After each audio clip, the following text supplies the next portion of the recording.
Hello everybody, my name is Ian Kirkpatrick. I'm an author, robot, and loin streamer on Friday nights, and today we're going to do a book review, finally, of The Eye of the Universe by Matt Waterhouse. That's a story that we read on the loin stream just a couple of weeks ago, and probably one of the better reads that we've had on the loin stream. Fortunately, we've had some good reads this year so far. But before we get started, number one, if you enjoy what I do on this channel, please remember to like, share, and subscribe for more. Number two, if you would like to be featured on this channel, check out the links down in the description below with Lamoy and Fresh Meat feature. And number three, if you would like to check out any of my books, check out the link tree down in the description below, and maybe you'll have a good time with something I've written, or maybe you'll check it out and be severely disappointed and then harbor unhappy feelings towards me.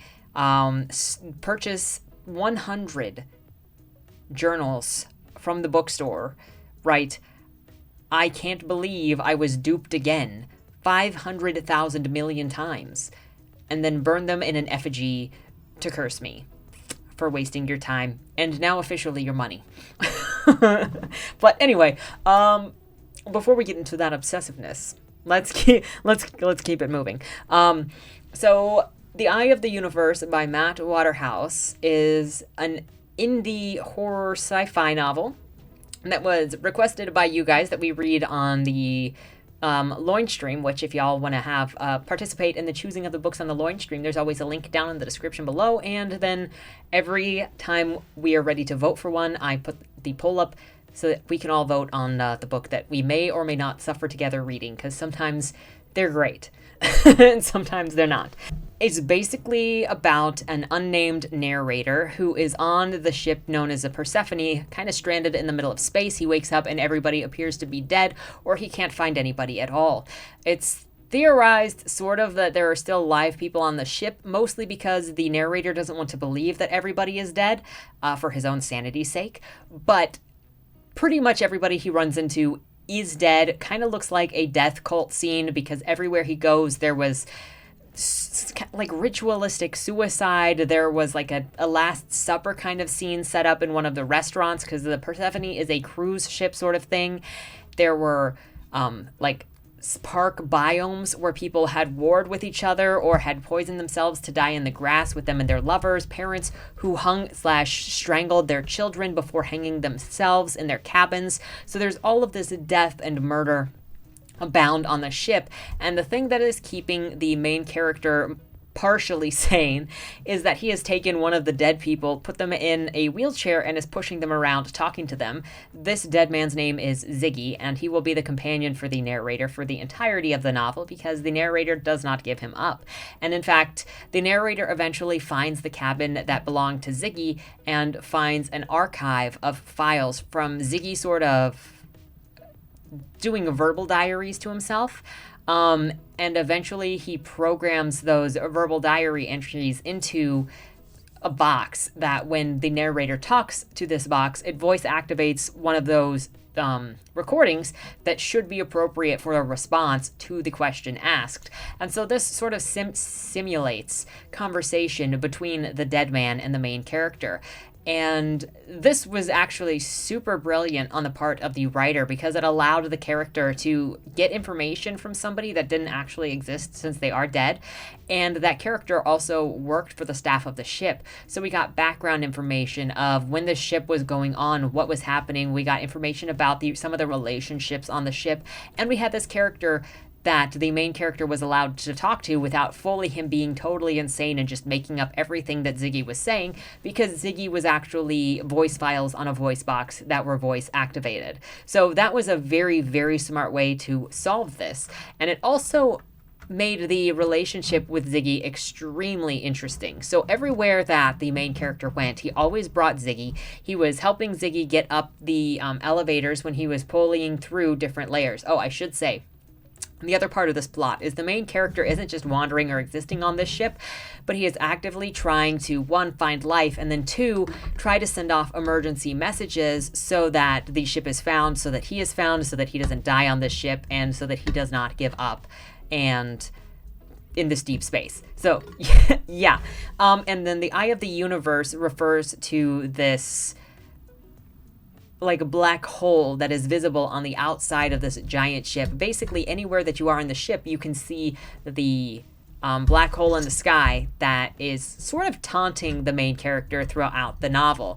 So as the main character moves through all of the different decks on this entertainment ship, he's seeing these different scenes and trying to put together what happened on this ship, and mostly losing a little more of his sanity, I think. We get to like a very entertainment style deck that has like a theater and a theme park and all of that, and him and his dead man kind of go and watch movies together for a day. I think that sort of tried to help him save some of his sanity. Obviously, Ziggy hooked up with a Star Wars robot from there because why not? You take what you can get. They get to a medical ward where it seems like there were a couple of ghosts chasing him around or something.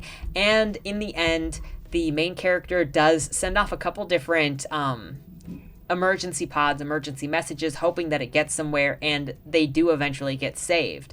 So that is the whole of the story, and I highly recommend that you check out the novel itself. It is linked down in the description below, and the first of the 3 loin streams is available still on the channel if you'd like to have me read it to you to see, in the background, to see if you should invest more time in it. It is a short read. It's a novella, probably, I think it was about 50,000 words, so it's not super time eating, and it's interesting. The descriptions of the different death scenes are pretty well done.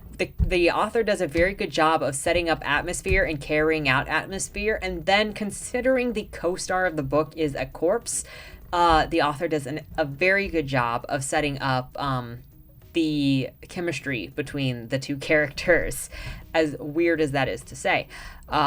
The author also does a great job with building the suspense between whether the main character will find anything or anyone, and then describing some of the death scenes that the character comes upon. Those were some of the greatest places that this excelled, and I think the author very much excels at creating the atmosphere and the setting and describing scenes. Sometimes I was actually craving that he would go a little further and carry it on a little more, because he was doing so well at it that I wanted it just to be seeping more in the atmosphere. One of the things that I still had a question for at the end of the book was what was the Eye of the Universe. So I think I had a brief conversation sort of in comments with the author of this book, and it was kind of, it sounded like it was written just, for the fun of it.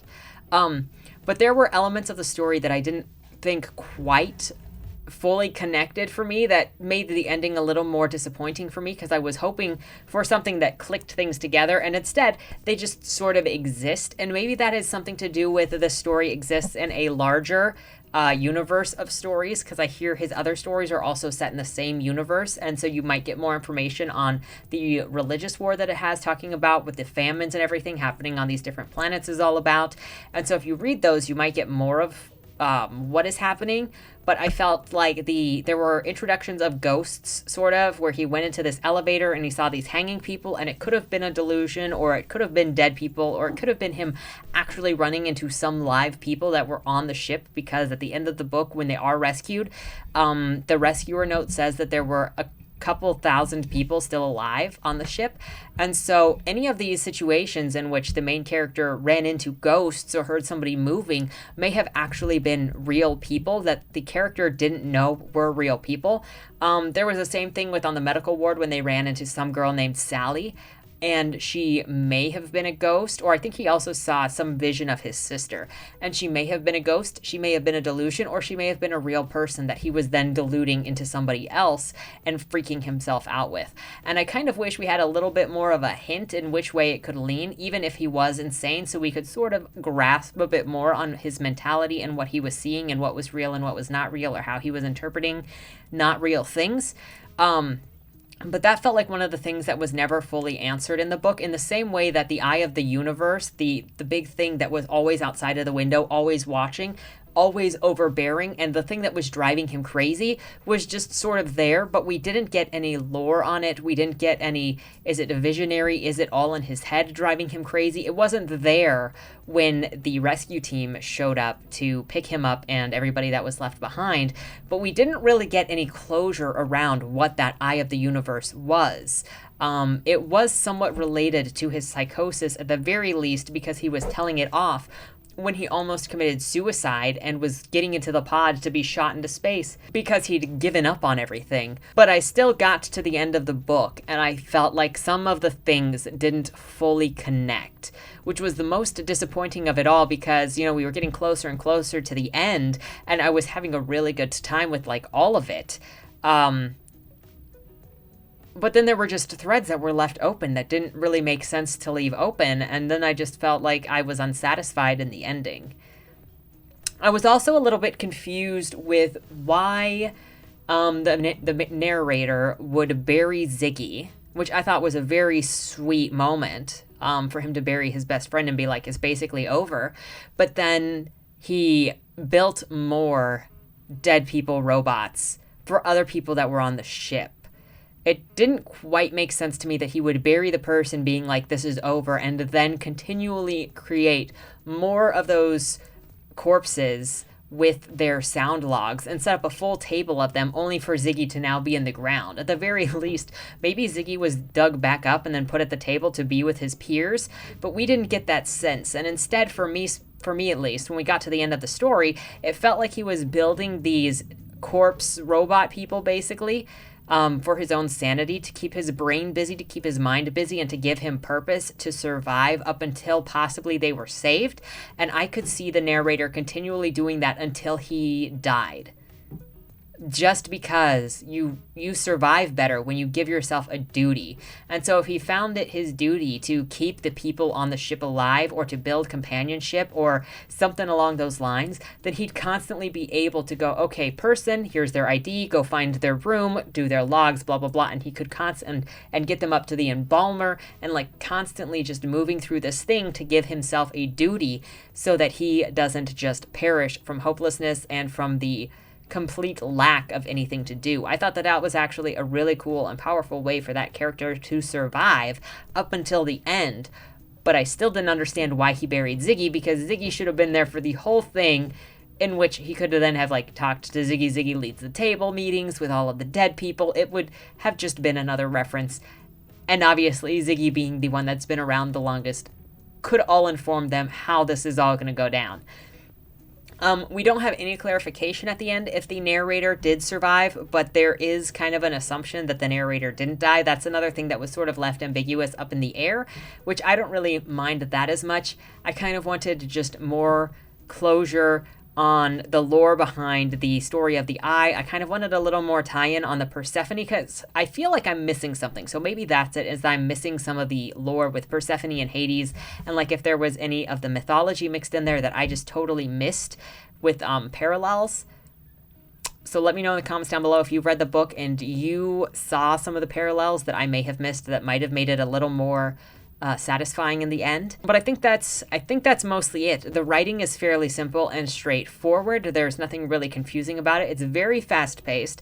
It's a little difficult to describe the whole of the plot, because a lot of it is just going from floor to floor to floor, and you're sort of experiencing this ship alongside the narrator and Ziggy. So it's very much about the atmosphere, and it's very much about traveling the ship and seeing the ship alongside the narrator and seeing the horror and the brutality and the atmosphere of this place, the hopelessness of this place, and kind of trying to determine what it is that happened there, while the narrator is also trying to figure out what happened around there. There were certain parts throughout the story where you thought that the narrator was about to find hope because you heard a voice or you saw a person. You're like, oh my gosh, is there going to be somebody there? And it was always very depressing because it was never a positive thing.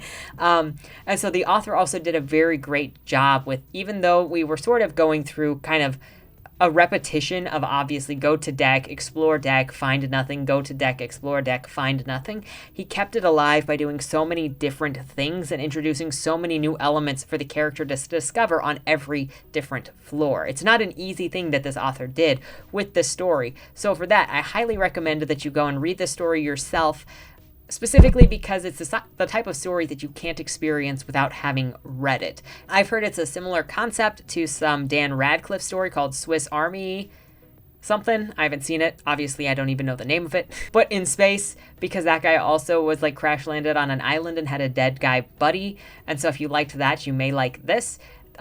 This isn't entirely depressing because there are jokes throughout, but there is a sad atmosphere, obviously, because everybody is dead. But check it down in the description below for you to check it out, and let me know what you think, if you've read it, if you will read it. Yes. So a short book review today, just because there's not a whole lot to say. It's just a fun read. So with all that said, thank you so much for watching. Have a great weekend, and don't die. Was that Wayland Cross in the trunk? Do you know, or is that something that's still being figured out? The person in the trunk was not Wayland Cross. Is he in trouble? We don't know who did it, but as the owner of the car, the longer he's missing, the worse it looks for him. Cross isn't a killer. For the last couple of years, the average number of murders in Baltimore has been over 300, and it's been going up.